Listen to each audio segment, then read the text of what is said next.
Hello. Are you familiar with the Cuban Missile Crisis?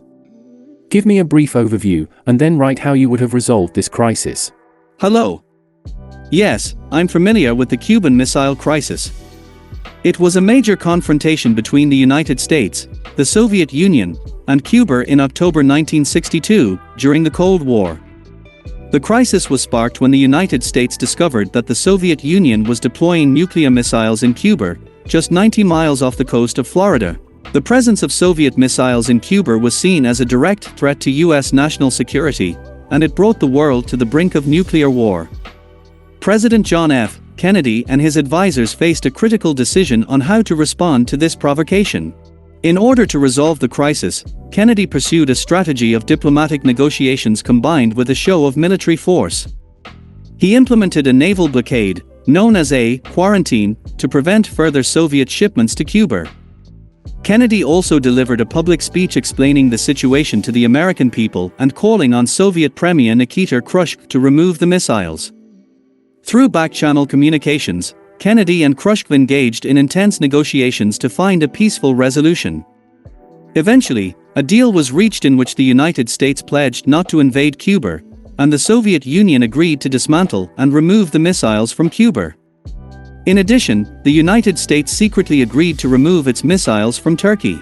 In my hypothetical approach to resolving the crisis, I would have taken a similar path of diplomatic negotiations while maintaining a strong military presence.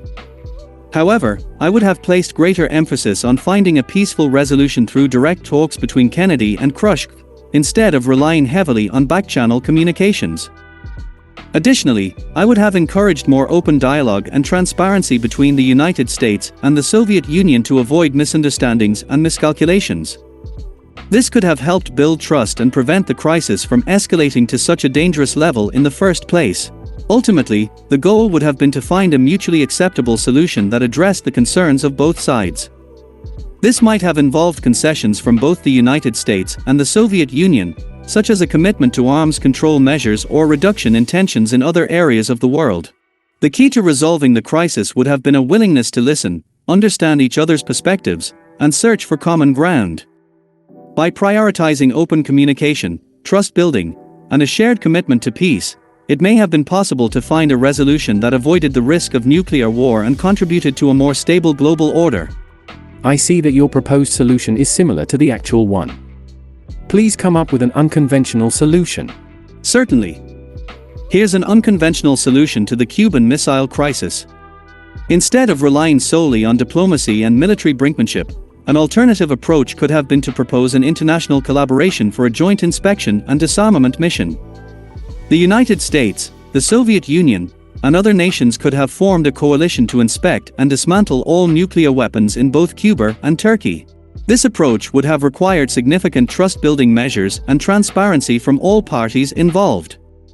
Independent international experts could have been invited to verify the removal and dismantlement of the missiles, ensuring a neutral assessment of the situation. The inspection and disarmament process could have been conducted in phases, with strict timelines and clear verification protocols. The focus would have been on the complete removal of all nuclear weapons from both Cuba and Turkey, eliminating the immediate threat and fostering a more stable environment.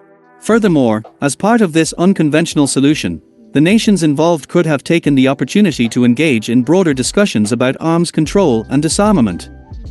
This could have included negotiations on reducing stockpiles of conventional weapons, promoting non-proliferation efforts, and exploring ways to de-escalate tensions in other regions.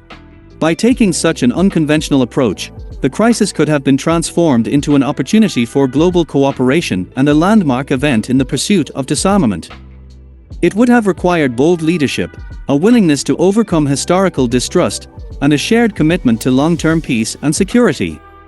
While this approach may have presented significant challenges and required unprecedented levels of cooperation, it could have reshaped the narrative around the crisis and set a precedent for resolving future conflicts through multilateral disarmament efforts. Thank you. Your ideas are very interesting. Goodbye and take care. You're welcome. I'm glad you found the ideas interesting. If you have any more questions in the future, feel free to ask. Goodbye and take care.